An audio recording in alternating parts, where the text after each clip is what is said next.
reunion to one cha talk cha the gorno ba jeling in any way by a lar talk came and la order okay bana titi bana kaling ka roisni tv ke ka NUER TV a lat ko rodian antama ka kwi dr riek machar ka tichodian lat ka gwase chuwa okay te chuwa akan yak rodian antama te chuwa gwase dana la dr riek machar cha betray men lode sia madiana rana no biya do biya jalat bu ka jokke jog bi gorono rammo bi nak ko bu gwada bi kan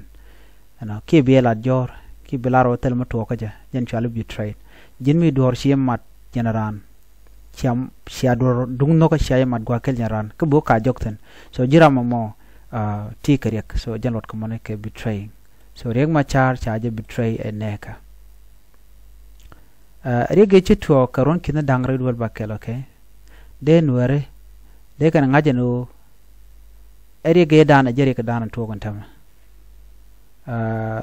rakel mi chalat gwasa me ba nyoka yakel boka janame nanamene roy mi chalat den terma nyanga dwich rajamo arrange me den nuere de ka satisfied and ke de kan ngaje gwa anwo whatever happen ntama okay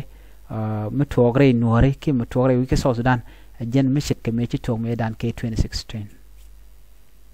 the NUER problem is within the NUER political elite 2016 should be a good lesson to learn so mete meden nuere jakan rate te diala kon irian lat mechi roda lat ke 2016 so 2016 da yiga lesson mogwa okay de neton one de kana me de kana use ka do bandana de kana ngai ka jeno mi cho lan me dan jen bro laden wale so leder ode kodi ko nuere tela kamat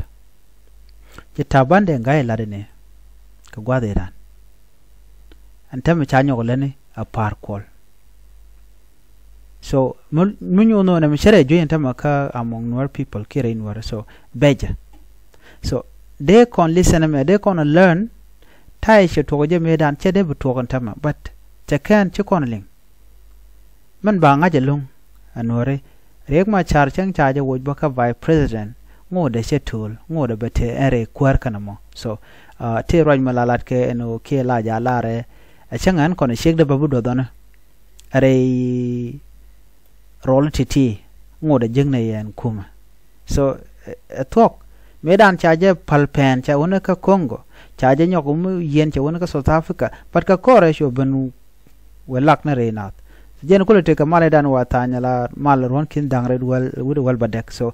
without Dr. Riek Machar tel mishale mal so jawo chalat gwata me wuda me okay a jaw mo gwa a jaw nyut kono amendien riek te ne ka kon so riek within political elite neten kontila siasi inte mat karodin kanere ko kire NUER kanere kon shom gorodin especially Dr. Riek Machar looked abandon guy and Dr. Riek Machar logie abandon kokien so mnyodo enra mo chudo ko jube ka cha Dr. Riek Machar chaje yen de kan char de kan yik nyon la to ko de jogono jen woiro do rei woiro do ko Dr. Riek Machar so ajen ndana le rode ban nyodo jegum radien biatemal